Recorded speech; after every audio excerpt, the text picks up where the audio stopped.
Welcome back to Lightweavings podcast. This is where we ask that question, what has dimmed your light, and are you ready to do something about it? As you can tell, today we have a special guest and actually fellow podcaster, Tamara Langford, along with Wendy Lee Baldwin Hargett, which I said correctly this week. Yay for both. And I'm Dawn Janice, and we don't know for sure what we're going to be talking about until right before we start recording. And it always comes right to us. So this is the topic for today. We would like to address the issue of abandoning yourself. And I'm doing this for a reason, because Tam and I were talking earlier about this, and this we are calling our little self bubble, which is my passion and sort of my message to the world about that that bubble, that self bubble, as compared to others and that which is greaters. And we were using a finger over here as like others. This is like others, and this is self. So anyway, it's something we're all guilty of, the three of us. We've talked about it. Yeah. And in that modality, Wendy, how is that working for you in your life? Oh, this is a great subject. This is something that I've had a lot of lessons in. I've had a lot of opportunities to practice getting back to self. And I tell you, I failed over and over and over. However, I feel like I finally got it. I finally got the message. So thank you for bringing this up. I'll just share with you really quick. My experience has been primarily recently in the last 6 years has been mostly around my father, who is aging. And since 2021, it's been really intense. Basically the entire year of 2021, I gave up myself for my dad. It was nonstop doctor's appointments. I mean, we had as many as 5 in a week in various directions. And I completely lost myself. It affected my health. And one of the things that happens to me when I do not stay centered in self and I let myself get stressed out is I lose my hair. I have lost so much hair from the stress. It's just not even funny. Fast forward, we're in March of 2023. I have spent the month of January and half of March, again, bless his heart, taking care of my dad. However, in December, I lost more hair and I just said, stop it. I've got to get a grip on this. And so using the tools that I have, I went in and acknowledged and addressed what was coming up. And I tell you, there was a lot of resentment that came up because I was not able to focus on myself. And that's not fair to the person that you're taking care of. Because the one that you're taking care of is your loved one who you want to be healthy, you want to be around, and they don't deserve that kind of energy. So that was really big for me to acknowledge that. And I also needed to make the decision. This was really big. I made the decision to put myself first and to schedule my dad's doctor's appointments around my calendar. Yeah. And that shift internally changed so many things. And I'll tell you, there's a really big thing is my dad has needed extra help that he has refused to do. And after I made that energetic shift, my dad changed his perspective on the level of help that he needs. Wow. Talk about a miracle. It took an absolute miracle, but I believe that it was because I needed to learn those lessons to put myself first. And I also needed to let go. And the universe just took over. And I'm happy to say, that my hair has stopped falling out. And when you're stressed out like that, it affects your thyroid. It affects your adrenals. It affects your whole system. So this is a lesson I've learned the hard way, but thank God I finally got it through my thick head. Your nice thick head of hair. Look at it. It's beautiful. It's growing back. Yeah. You know what? Hair loss actually, I mean, you can actually have a shocking event as well, and 3 months to the day you'll probably lose your hair. That's happened to me twice.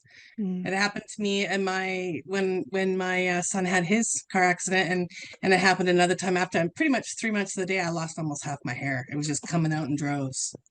And so that can happen as well, and that's just naturally going to grow back. But you do have to handle the stress. So, like, sometimes I just feel like a porcupine because I got all these little babies growing. Little babies. But yeah, I'm lucky in that it doesn't happen all the time for me. It's been pretty like big events that's caused that. Yeah, same thing happened when Josh passed away. That, you know, any trauma, any like big shock to our system is going to, of course, cause our whole body to like at least take a pause, right? And go, what just happened here? And let's stop sending energy to certain places in our body, like your hair growth. Let's send it somewhere else, maybe to protect your heart or to your brain to try to process. But our body shifts its energy into different areas. And I lost I lost handfuls of hair in the shower. And that's, I mean, it happened after COVID. It happened after, I'm pretty sure, I had COVID in January of 2020 before we knew it was here. I ran a 5K and was smashed in downtown Tempe with, you know, thousands of people from all over the world, I'm sure. Wow, And I got sick like within days after the race. And I'm like, why am I sick? Wow. I'm so healthy right now. And then it was about 6 months later, just handfuls of hair came out in the shower. And then a year and a half later, it happened, or 2 years later, it happened again when my son passed away. And that's never happened to me in my life before. Even like when I was pregnant or after I had children, that never happened. Sometimes that happens. Right. So, I mean, that is, and Tamara, I think you're the one that told me that's why I mentioned to you that. And that actually causes its own stress. Like when your hair is, you're losing, like people with alopecia, or when you're just losing it just regularly from stress, that causes more stress because now you're worried about your hair. And it's like, it's just not a nice thing. And if we just stopped and looked at how amazing the body actually is, the fact that it loses hair, if it happened in an instant, like we were a maple tree that just lost half its leaves in 1 second, you'd be looking at the tree going, oh my God, are you okay? And we'd be doing that to ourselves or our friends, and all of a sudden half our hair just shed like that. But instead it happens over a period of time and we just kind of ignore the stress. And in fact, we internalize it. Oh, now you're losing your hair. Look, you look ugly. And now you got high. It's just silly. We should just appreciate the fact that a very significant event happened to us and our body is saying, holy, I'm injured. Slow down and look at what's happening here. Like, I need some self-care and some self-love and the folks, but we rarely do it in those moments. But anyway, so it's telling us, even the hair loss is telling you to love yourself. So I feel like this is a great opportunity to sort of introduce our newcomer to the Lightweavings podcast, Tamara Langford, who is a self-love coach. And really one of your specialties I know is mental health awareness, and, you know, really striving to make yourself better, a wellness coach when it comes to mental health. That's what I see you as. Oh, thanks. Definitely I certainly dealt with a lot of mental health in my lifetime, for sure, with everyone around me and stuff. But it's, I think I'm all about self-love. I think because I'm a curious person. I've always been curious about why I react the way, why other people react that way, what's going on. I'm not one who walks in the room and wants to read the situation and know what's going on. And for me personally, I think I was a really, really mean self-talker. And well, I know I was. I mean, so it's been a huge journey for me. And ultimately, of all the amazing tools that are out there, so many incredible tools, the number one thing is what you were saying, Wendy. You got to go in, and what you're saying, Dawn, we got to love ourselves through it. And it's so hard. We don't get taught that. We just don't get taught that. No, we don't. You know what? I get reminded of it. My grandchildren were over this weekend. So 3 and 5 and just a baby. And especially the 3-year-old, just they're upset. They're upset. They're going to cry. They're going to cry. They're hungry. They're hungry. They just say it like it is. They tell it like it is. And everything they do, they're fabulous. Do you know what I mean? Yes. Superman, I'm Spider-Man, I'm this, I'm like, everything's fabulous. And none of those feelings of you're too much, you're too loud, you're too this, you're too that, none of those things have actually affected him yet. He's still a super being. And that kind of thing. I look at that this weekend and I thought, wow, just have a little bit of that as grown-ups. Oh, until it gets squelched, until somebody says you're too much. It's there naturally, isn't it?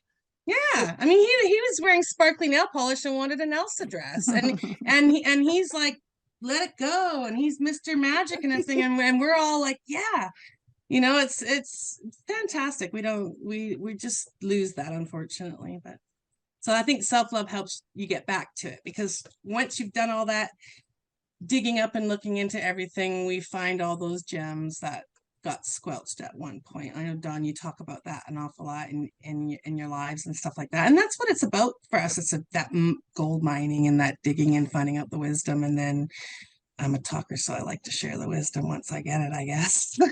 But that's why we're here, girls. That's why we're here. Yeah. Yeah. Yeah, two of my most favorite coaches are here. And I have to say to all of you out there, and you two that are watching us and those that are listening on your podcast apps, these two ladies have been amazing in my life. Tam walked me through the first year and a half of losing my son. Every week met with me. And Wendy, I met in a coaching program, and we just instantly were drawn to each other and have met every week since. And then we just started talking to you on this podcast. But Tam, shortened, Tam and Dawn, we are the ones that created the Lightweavings Journal and Burn. Tam's beautiful artwork is in there, and her words. And thank you, Wendy. So we worked on that for a while because we know how well it works for us, and because we all go through hard things in our life. A lot of us hold on to trauma from our childhood. Let's just be real. And some of us, like Wendy's written about, even before we take our first breath, we experience trauma in the womb. And that shadow work that we're doing in the Journal and Burn helps us release. It's one way to release. And one of the things that we're going to be doing is it okay if I mention this now? This summer. Yeah, do it. We're hosting a retreat in Sedona, Arizona, which is my home. Arizona is my home. Yeah, you're lucky. During the summer solstice, and that's June 16th through the 19th. So if any of you out there that are listening are interested, reach out to us and we will get you hooked up for this 4-day retreat in Sedona. And Wendy, please come to Arizona for that. We would love. Oh my God, Wendy. We would love if to I have can, you. I will be there. Have you ever been to Sedona? I have. I've been to a retreat there. Yes, it's very beautiful. It's magic. Yeah, it's magic. I mean, I full on 100% believe in vortexes and lines of power and everything on the earth. So I know that right away will make people roll their eyes, and I'm totally okay with that. I felt them, and to me, they're very real. And it was my trip to Sedona was life-changing. And just Dawn and I want to just bring a tiny little bit of that feeling to people, so that, I think we're just so done. We're just all so done. It's been a long 3 years. And some of us did a lot of internal traveling in that 3 years. Some of us didn't do it all. And a lot of us, if not all of us, were confronted by our own coping mechanisms, because this has just never happened before, what the world's gone through. And I think a lot of us, and I'm not discounting the men, but a lot of us women are we're done. We're done with the masks, with the roles, with the rules, with society, what they think we should and shouldn't do. And we're just absolutely done with it. We don't want to become raging, angry. We don't want any of that. We want to maintain our integrity and our peace, but we want to connect to who we really are. And we want to do it in a safe place where no one's rolling their eyes at us while we do it. So that we can actually really connect, and we're with like-minded people. And I know it's magic. Dawn knows it's magic. We just want, and I know, Wendy, you've done similar things and you've done retreats. It's just you can't recreate it in the online world, and you can't create the same thing one-on-one with somebody. It has to be in a group setting like that. And it definitely helps if it's in a spiritual environment Yeah. like Sedona. I love how you mentioned masks. Like we did this for a while. It's not that mask that we were talking about. It's this mask. It's that Oh whole, yeah. it's the whole like alternate you. We're gonna Well, it's shut the that one. mom, it's the wife, Yeah. it's the sister, it's the worker, it's the boss, it's the bitch, it's the nice, friendly, I'm gonna make friends with everybody. It's the like, I mean, most people who've gone through trauma, we can fit in with any crowd. We're chameleons. We can read a room really, really easily, and we can get along with most people. But what we do in those instances is completely abandon ourselves again. Yes. And we're everything for everyone. We're nothing for ourselves. And it's done. We're done. We want to get back to ourselves and finding out what nurtures us. And then when we're just on top of the world and vibrating like that, we're going to give that self out to the world and watch what changes. Much better. Just like what you were saying, Wendy, when you took your power back, which is your time, your energy, yourself became centered again. Yeah. It empowered your dad. It really did. Yeah. And your dad valued you more. That is very, very true. Yes. And I mean, not value as in loved, but valued as in quantified, like valued your time more. It's very, very true. He's more expressive of his gratitude even. And we're just having a lovely time together. What time we have left. I don't know how long that's going to be, but our whole energy has shifted and it's just beautiful. And I love what you're talking about here with women just being done. It's so true. This is like a global movement that we are just done. It is time of the female essence to come back into balance because we have been so out of balance for thousands of years. The female energy has been squashed. We've been so male dominated with that anger and with that rage and with that judgment. And it isn't just us women that are saying enough. There are men who are saying enough too. They're getting out of that old paradigm of the anger and the dominance, and bringing their femininity back into balance, because that's what we all are striving for, is to have that male-female balance, which brings us back to that love. Beautifully said. And there's so many scared men out there who are scared to show their feelings and scared to be it's not safe for them to be soft and to be understanding and to go with the flow and to be all the feminine, things. Like it's not safe for them right now in that. They feel like it's not safe. I'm sorry, Wendy. They feel like it's not safe. Because it's something different, right? Like it doesn't feel safe when we try something new. Like there's that primal part of us is like, oh, we can't change something because we might die, because we're alive now, right? Like seriously. But it's so exhausting. Can you imagine for a man how exhausting it is to always feel like you have to be in control? I know how exhausting it is for me, but just to be able to let go. I mean, I want that for the men in my life, for my sons, my grandson, my husband, to have that freedom, that, to release all of that and just focus on your true self. Feels so good. Like to giggle, to hear a grown man giggle makes me laugh every single time because I think he just giggled. That's awesome. I mean, what guy would just do, they're not going to like outright. So yeah, there's lots of the balance, that there's lots of beauty to be had for both sides. I think for sure what you're saying, Wendy, is there's more anger on the women's side because we've been oppressed and the system naturally oppresses us. But there's a lot of, like you said about the men too, that are in pain from this. There's a lot of men who are in horrible situations having to oppress when it goes against their nature.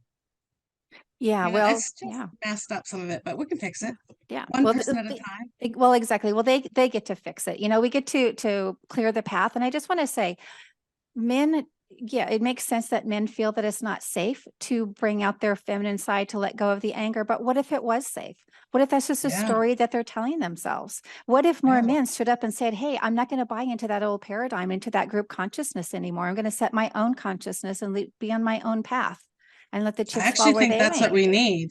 I think I don't think women can do it alone. I think we need We need men our to do that. partners. We do, because we're both on this planet together. We need to do this in unison. Yeah. Yeah. Yeah. It's twice now Unity's come up, hasn't it? We do though. We need the healed male and the Yep. healed female to lead the way so people can see what it looks like. Right. Yeah. Unity came up when I read my yogi tea tag, which says, there you go. I knew I heard it somewhere. Unity is the way of grace in harmony. Wow. Isn't that what we're talking about? Harmony. And it's grace to allow ourselves to be true to ourselves. Give yourself grace. Let go of what's no longer serving you, and trying to control everything and everybody, and not just staying in your own self bubble and focusing on that, which is where the magic is. Totally. Oh my God, that's so true. And like that, I could take it back to what we were talking about with the retreat, being in a safe space. It doesn't have to be in a retreat, it can be anywhere, just one-on-one with your friend or wherever you are, but to be safe enough to let go and know what and understand what letting go actually means. It's not falling apart. No. You're consciously doing something. And I think that was sort of the problem with when Dawn and I were talking on earlier on in the beginning of last year. Both of us were sort of watching the coaching world and watching all these online coaches and people talking about, just let it go and free up space, and then you'll be clear to love and everything's gonna happen. Both Dawn and I are like, but how? I've been trying to let go for years. Like, how do I stop running to the rescue? How do I stop abandoning myself and running to go do that? How do I stop the cycles that I find myself in, whether they're actually codependent or whether they just feel like a normal dysfunctional male-female relationship in this world that we have? And we're labeling it whatever we're like, how? And we just kept talking about the tools both Dawn and I were using and people around us were using that actually worked. And then we started talking about what tools do we use that specifically help you to let go. And we came up with one of them is shadow work. So I'm using my fingers as quotes for those of you listening on a podcast. Work. And it sounds so daunting, doesn't it? Shadow work. It sounds like we're going to be in pain through it, right? Shadow sounds scary. Work sounds hard, like painful, hard stuff, right? It doesn't have to be. It can be just realizing what we've been through in our life, like going back and really pinpointing some of the things that we've decided to stuff down into our body. Like, for example, if a music teacher says, you're singing off tune when you're in second grade, well, that can be traumatic for a child. It is traumatic for a child who never will want to sing again. For her whole life may think she can't sing, when she probably has a beautiful voice inside of her and really wants to sing, and maybe that's freeing for her. One small example, just recalling that, and then literally just working through that in a very easy way of journaling, talking to somebody, maybe even just taking some voice lessons, something like that. That's one example. But it is so extremely freeing to release small things. They seem small, but they're big. Yeah, absolutely. Yeah. And that's in my area of specialty. That's what I help people do, to go back to those events and to empower your younger self, and to go along with what you were talking about. Another step that I find very powerful is to ask your younger self, it's like, what internal resource did I need in order for this to not become a trauma? Or what is it that I need to say, in order to let this go? And you can have an incredible release by giving your younger self a voice where, like you talked earlier, you stuff it down. That little girl who was told that she was singing off key, I'm sure she has all kinds of things to say.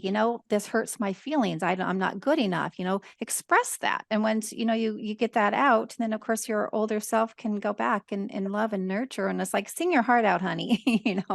I believe every little girl has a beautiful voice. And I was never one to have a singing voice, but you know what? As an adult, who cares? I would say to all little girls that had their voices squashed, whether it was through singing or speaking or any other way, open up and just start expressing yourself. We need that so bad. And just a note here on all of this, when we squash our voice, it affects our thyroid. It goes right here to our throat chakra. And our thyroid, of course, affects all of our hormones along with, our adrenals. And so many women have hormonal issues. And you can take a lot of that back to your thyroid because women's voices were squashed. Wow. There you go. Oh man, the body definitely, there's a lot of wisdom in the body. And there's lots of different modes of learning. I know there's like ancient Chinese ones, and there's like, well, they say anger lives in the liver and all that, but and then the body keeps a score. That was a really good book. But yeah, I believe in body wisdom 100%. Interpreting your body wisdom is what can be really hard. And it can be especially hard for somebody who suffers from a lot of anxiety because they actually can't trust their body's cues. So you tell somebody who's got severe anxiety, just listen to your body. You're really throwing gasoline on a fire for them. And it's like they need to learn what their body's trying to say. And the whole health coaching 101. They need all of it. They need what food gives me energy, what sleep am I getting, how much water am I drinking, what, like, literally, let's take care of the meat suit before you can actually look at what's happening in there. Right. And then address what's happening. For me in the shadow work, for me, it's always been about naming that emotion and then going in and feeling that emotion and sort of releasing that emotion. And I'm very physical. I like nature, I like trees, I like hiking, I like walking, I like dancing, I like just doing stuff. So for me, it's like I'll get triggered. I'm going to use a whole bunch of words that everybody, they're so industry is terrible, triggered, but it's a good word. It's a really good word because it's a minor event that causes a big thing internally. And it's not because of the event, it's because of all the ammunition you had inside you. Right. And so it's a good word for that. So when I would get triggered by something and I'd go, oh, geez, I'm really judging that person there. I wonder what's going on there. And I don't have time to deal with it, but I will later on when it comes time to sit down and get meditative. I'll be like, hey, what was that all about? Why was I all judgy on that poor girl? Like, man, I was like, and I'd go in there and you know why? I remember that happened to me when I was 14 years old. I was sitting out there with all my friends. I remember the moment. I'm like, yeah, damn, I was angry.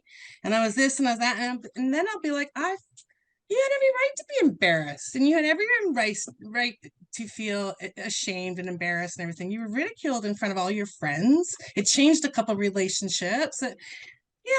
Geez, man, if I saw that happen, I'd want to march over there and, give those girls a talk. And I talk to myself in that way, acknowledge that feeling. And then usually I'll shake it off or I'll run and spot or I'll do whatever it is. And then that anger or that feeling kind of goes away. And then what Dawn and I were talking about before is that after I've done that work, I get something from it. It's like, I'll be like, you know what?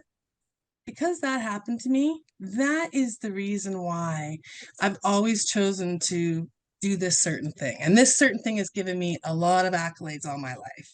That's given me a lot. You know what? And I can trigger it to that moment I decided to be like that. So it has given me a lot. And then I'll find the nugget that it's there. And sometimes I'll look at the nugget and go, this has been a good nugget for me all my life. But you know what? I don't want that kind of attention anymore. Or I don't want that payoff anymore from that nugget. And I'll even release the nugget because the nugget doesn't work anymore.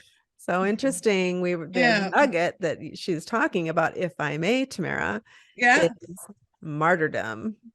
That has served us over most of my life is playing that role of abandoning self and going over here to this finger I've held up for those of you that are not watching on YouTube, to rescue another.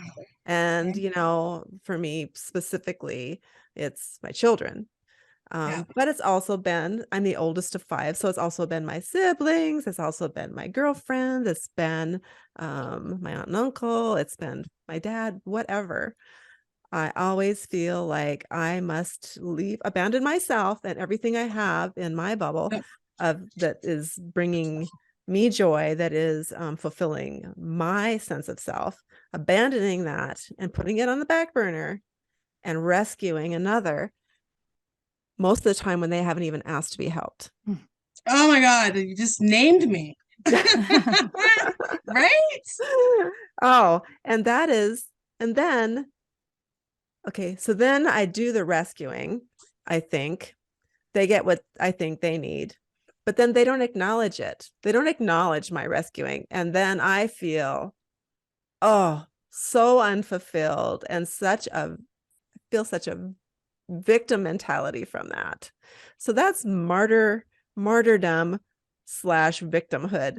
It's so destructive. It doesn't do me and my little bubble any good.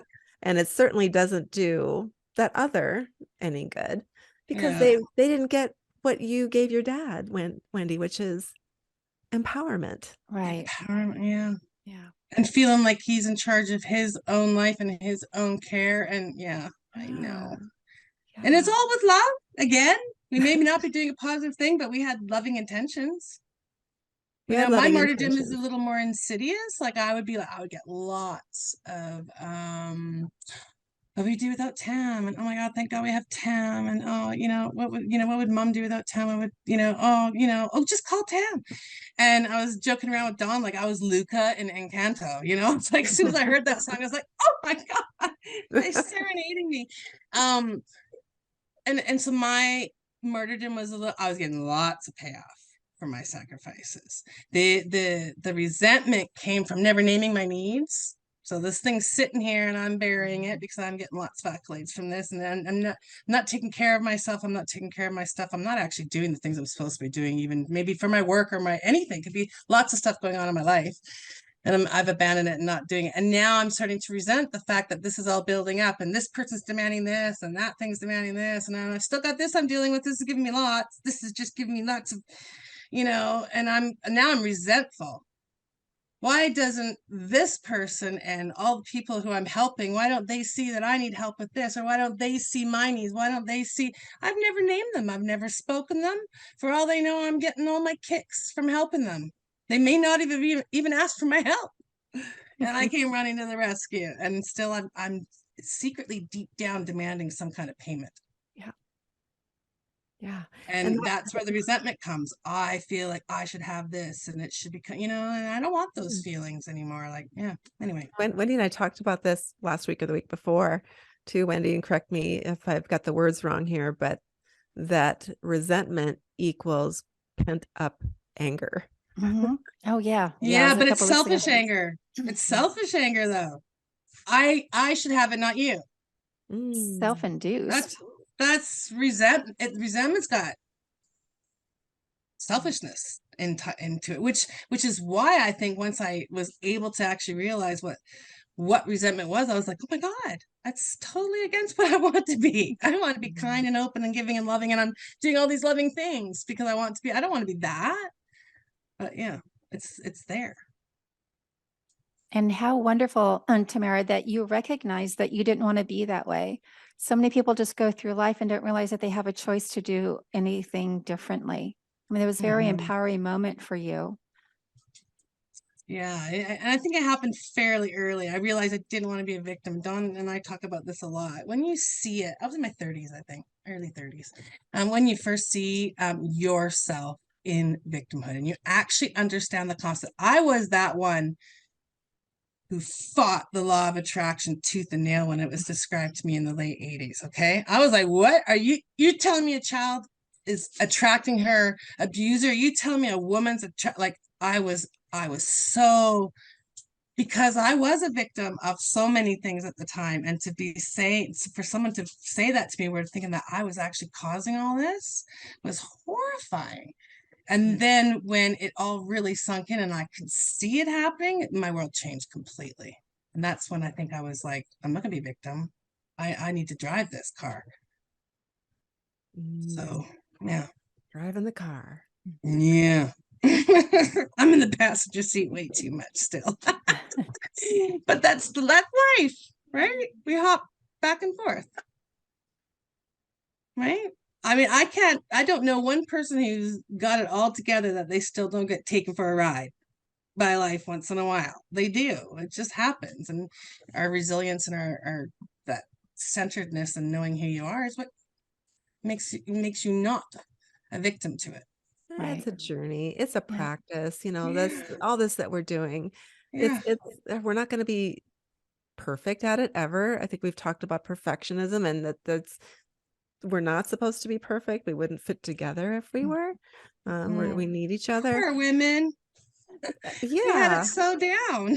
Yeah. And I love that analogy of taking for a ride, I'm in the driver's seat, or throw her in the trunk, that definitely works, that ship talker goes in the trunk, right?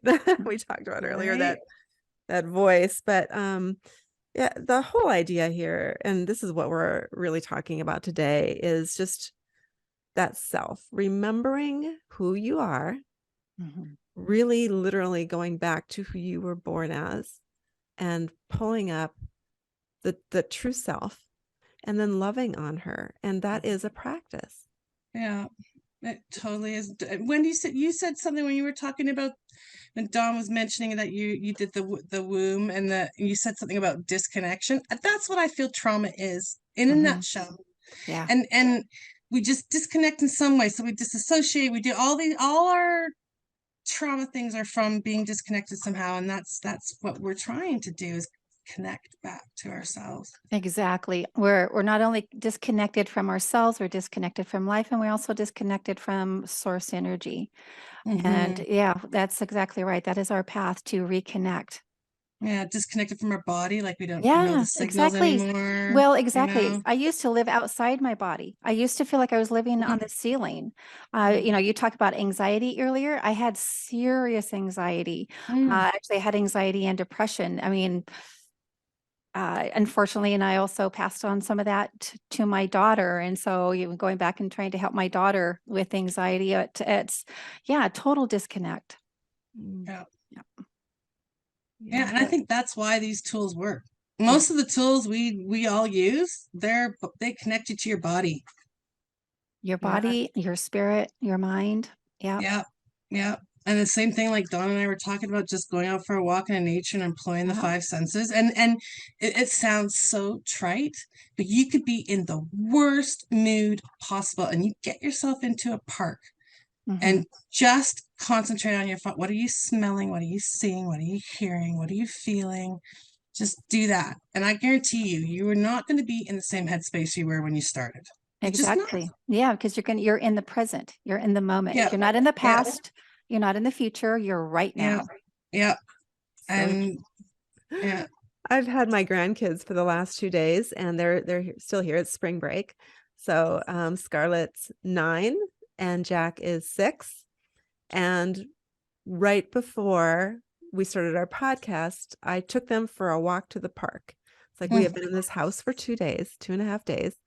And it's time to just go sort of decompress, right? And just to get grounded. And so we walked to a park and they're like, well, are we going to play ball at the park? What are we going to do at the park? I'm like, we're just going to go be. And they're like, all right. Grandma's crazy. Grandma's crazy. We're going to go be. Okay. But boy, did it bring it all down. It just literally, to get grounded, it just sort of brings the energy down to ground it. And it just feels like solid. Yeah. Right. Yeah. And we walk back, we got our steps in, got some fresh air, got a little bit of sunshine. And yeah, there's a park with a little playground there. They put their feet in the sand and Perfect. did the whole swinging thing for a few minutes, went down the slide, and they were done.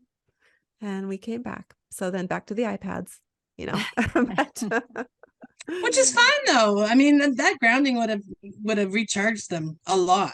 Yeah, it's good. And if they go back to their comfort thing, they go back to their comfort thing. It doesn't take away the good that you did. Yeah, that's great. So I think, I think it's key as well to teach our children about this, to teach our children about being centered, knowing who we are, not trying to control others or thinking they're controlling us, but knowing that we are in control of what we think, say, and do. Yeah. And if we can just build self-esteem, if we could just concentrate on self-esteem, we don't have to worry about anything else. You don't have to worry about anyone getting them or getting to them or peer pressure or anything. If they got lots of self-esteem, they'll be the leaders. Yeah. Wow. Right? Not They'll a pleasant they'll thought. be, yeah, it's just constant because it's just this world, man. Some of it is we're really learning, and I'm really impressed with how what was woo-woo a few years ago is pretty mainstream now, and and it's going in the right direction, but we still have a lot, we have a lot to get through too. And as kids too, like, I mean, in your 20s, you care a lot what people think about you. In the 30s, you still do. And in your 40s, not so much. And your 50s, you're like, I don't care at all. And your 60s, you're like, they didn't think about me at all. I don't think about them. I'm just like, and so, I mean, the little kids, I mean, I love the magic of when they're super small and you're actually seeing the pure, and you're like, please don't squash my grandkids. Right. Let them keep this. But I don't know how much protecting we can do. They got their own journeys. Right. And Wendy, you've got those adorable grandchildren, and little Virgil. I mean, he's just beginning. Yes, he Virgil, oh is. my God, I love Yeah. it. Yeah. Yeah. Got 4 of them. And my oldest, when you talk about Tam talking about having them remember, basically who they are in that spark. My oldest is 11 and a half now. When she was little, I used to ask her, do you remember where you came from? And she used to say, yes, I do. And then when she hit about 5 years old, she stopped that memory. Oh, yeah. Ooh, got chills. Don't you get chills with stuff like that? I know. Well, I was just telling Dawn, like, I look at my granddaughter and she sleeps exactly like my Nana. She's like, there's so many things. And I'm just like, wow. Like, you just, to me, it's just crazy at all. Yeah. And little kids, when you're asking them questions, or they talk to you about being a firefighter, or they talk to you about being a whatever, and they're talking to you like they've done it before. And part of you is like, are they just make believing, or are they remembering? You don't, who knows? We'll learn more eventually, I think. Yeah, I'm quite sure Josh was a Teenage Mutant Ninja Turtle. We watched that yesterday. I'm quite sure he was, and definitely Peter Pan at one time. So, no, that's so interesting though, because I look at Jack, and he's my youngest son, Jacob's son, and he's exactly like him at that age. And I just recall that sweet innocence, the soft voice, the kind soul, and time and our society and people and situations does shift that. And so that's about that age where we don't remember anymore where we came from, Wendy. That's so interesting. That's about right. Yeah. Well, yeah, and I think about like the deep hole I had inside of me that felt so empty and everything. My mom certainly wasn't out there trying to create a deep hole in me. I certainly wasn't out there. I'm watching my older kids go through their own mental health struggles, and I certainly wasn't out there trying to create any holes or create any things. And I just think this is just the way life is. This is how it works. The one thing that kind of keeps me going is I do believe 100% we chose this. We chose this. We chose our parents, our family. We chose this time. We went in there with full knowledge. And yes, it was hidden from us the minute we were born, except for those great little tiny kids who get like little remembrances of them. But that's why we're equipped with everything we need to get through this life. That's why, because we came here with a mission. That's so empowering just to think that. Yeah. Like it empowers your soul. It's like, oh, this is my choice. Yeah. Okay. I'm going with like, it. This sucks, man. I got dealt a really bad hand. Oh, yeah, I chose this hand. Wait a second. I must have a good plan for this. You can't be a victim or a martyr when you realize that you chose this. Exactly. Oh, yes. Bingo. It's so funny that you said that when we're born, then we forget instantly. I was told once that this Cupid's bow? Oh, Strike of the Angel. Strike of the Angel, that you forget. I've read that too. That's the strike of her to forget when you pass the veil or something. Yes. What you said. Yes. Yeah, I did remember that. That's yeah, I mean, who knows? My mom was a big believer in it, and she was mentally ill, and she was schizophrenic, but she was extremely spiritual, and some of the things she would say, we would just be like, what? Yeah. And now after COVID, after everything that's happened, I just think to myself, what would she have made of this? because she talked about this kind of stuff. And it's like, you just wonder, really, we know so little about We all of it. know But so little, and maybe she is an angel. Maybe she was an angel on earth. Like, I yeah, believe that when we're judging as humanity, we're judging who's Mhm. mentally ill and who's not. Like, we think that we're the norm. Maybe we're not. Mhm. maybe we're not. I had a psychic tell me your mom was not mentally ill. She was actually a very, very strong psychic Mhm. who unfortunately had no filter between the veil and her. So it was all happening all at once, and there was no way for her to filter, decipher. And I was like, whoa, I don't even know if I can go there. My sister was mad when she heard it. She's like, Oh, I can't even process that. I have enough well, trouble processing her mental illness.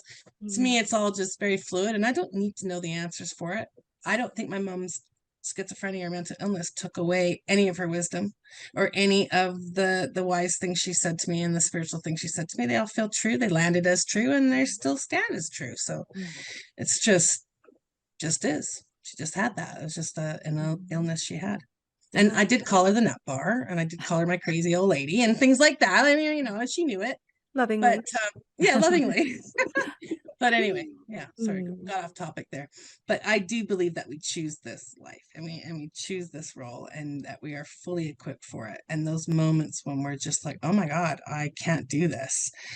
We're supposed to be, I think, reaching out for the people who are in this mission with us. Mhm. And that's very hard to do when you've had certain types of trauma. It's very hard to, especially for people like us, to ever reach out and ask for help. We're the helpers. We're the ones that make it all better for everybody. Ah, but community is necessary because we can't do it Mhm. alone. We're not Mhm. supposed to.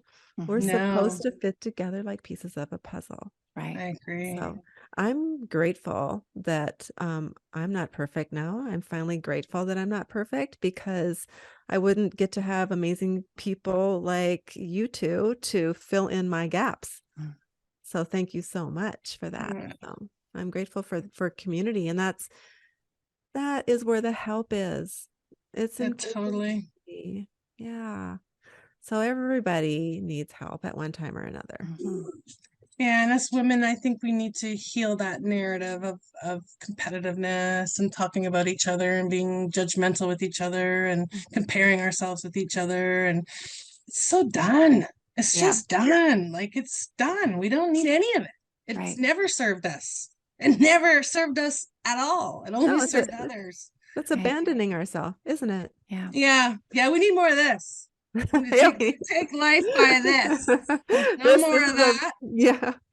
Yeah, those of you on pod that are on the podcast listening, we're holding up our little upside down fist here and our That's right. little finger up. We're We need taking more life of by the self. cajones. We're not planting anymore. Yeah. Oh, this has been really good. I'm so grateful for community. I'm so grateful for each of you in my world. And so this whole podcast has been about stopping that abandonment of ourself, of leaving ourself behind and reaching into those other two bubbles of, others, and that which is greater, that's their business. Mhm. Like, it's different when they ask for advice. It's different. Most of the Mhm. time, though, those of us, especially moms, we don't wait for that.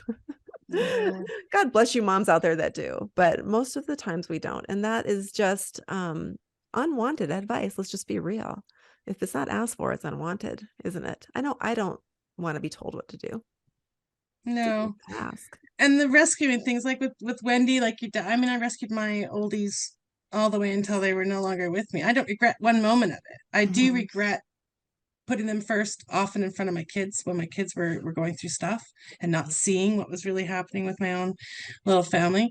But I'll never regret all those things I did. But I'm just going to take this around back to the self-love, because there must have been some part of you, Wendy, before you made that choice with your dad. We're like, what are people going to think? And does this make me less of a caregiver? And does this mean I'm less of a daughter? Does this change the way people are going to think of me? And all these fears get stirred up, and you did it. And I bet you not one person thought that. Right. You didn't. None of those fears came out. It's like that. Fear is so huge, and it's literally non-existent. The actuality of those judgments are really non-existent. Maybe one or two little people you care less about. Right. Yeah. I'm Great. curious to know if that was what it was like for you when you did it. Were you worried about that? There were times that I had some worry, because I'm an only child and I have siblings raised in Okay. another country. I am my dad's only child, so I'm his only caregiver. So it's a lot of pressure. There have been moments where my ego has said, okay, well, if I don't do this for my dad, what kind of a daughter are people going to think that I am? I'm abandoning my dad. So yeah, there was a little bit of fear, but I would say perhaps one of the biggest fears when you dial down underneath all of it was back to that love. Does my dad really love me? Mm. That was really big because I know that my dad loves me, but there was a lot of history of feeling unloved. And so it was very complex. I mean, I'd have to sit Yeah. here and think a little bit, go back because I've moved on. And so it's not Yeah. all in the forefront, but it was definitely multi-layered. There was a lot there. Just to be transparent, I'm not trying to badmouth in my father in any way. It was just, there's also the feeling of, well, you weren't there for me, so why should I be there for you? So there was Yeah. some of that resentment. There was a lot of that. And that was something that I did not want to continue harboring that. And so I went in and it took time. Yeah, that's a big thing to heal. It really was. I mean, I wrote a book about it, Mm. it's very deep, very complex. And yeah, so all kinds of things were triggered through this caregiving process. And I'm at the point now that I see it as a complete gift because I feel so blessed that I have been able to go in and heal any remnants of trauma that I didn't realize hadn't been healed from my childhood regarding my dad. And so that now he and I get to move forward in this beautiful place of just laughter and just enjoying each other's company. And what a gift to do that before he passes. Not everybody Amazing. gets that opportunity. Well, there's a lot of healing for a lot of people that comes after their loved one has passed on, which is still Yeah. beautiful. But I feel that I have been given this gift, this opportunity, and I seized the moment. I recognized what was going on and said, "Hey, let's do something about this." And so Awesome. I'm gonna reiterate that because all three of us had said that when we recognized the moment. All of us have said at one point in this podcast that we were aware of what was happening. And I'm going to take that right back to that watcher thing that Dawn and I always talk about, because I think if anyone takes anything away from this today, it's to be present enough in your head that you can see what's going on. Yeah. There it is. And how are you participating, and how is everything, just even if it's a few seconds at a time while you're in the midst of something going on, it can take, wow, I'm handling this pretty cool. Or whoa, damn, slow it down, or whatever's going on. I'm there's a watcher and I'm employing it all the time. And if there is one thing I've done in my life, it's to employ that loving watcher, the nice, kind watcher. And that is a practice too. Yeah. That is something yeah. that we practice that in Absolutely. meditation. And I call it rising above myself and looking down at myself, meditating. Like there's those two parts of us. There's the shit talker, and then there's that that higher self that goes, no, Dawn, you're not selfish. Yeah. There's that true me. That's my soul. That's my higher self. So it's a practice, and it is not going to happen overnight. It takes, look ourselves in the eye in the mirror and see who you really are and love. But don't you wish you just bestow it on everybody? I do. I do. And you have it, and now you have it, and now you have it. All right, ladies. Thank you so much. This has been so good. Thanks for having me. Well, thank you for being here. Yeah, it's been good. Great addition. It went really fast with three of us talking today. I probably talked way too much, but there you go. Par for the course. No such thing. No. That's what we do here. What we do. So I loved it. Thank you so much.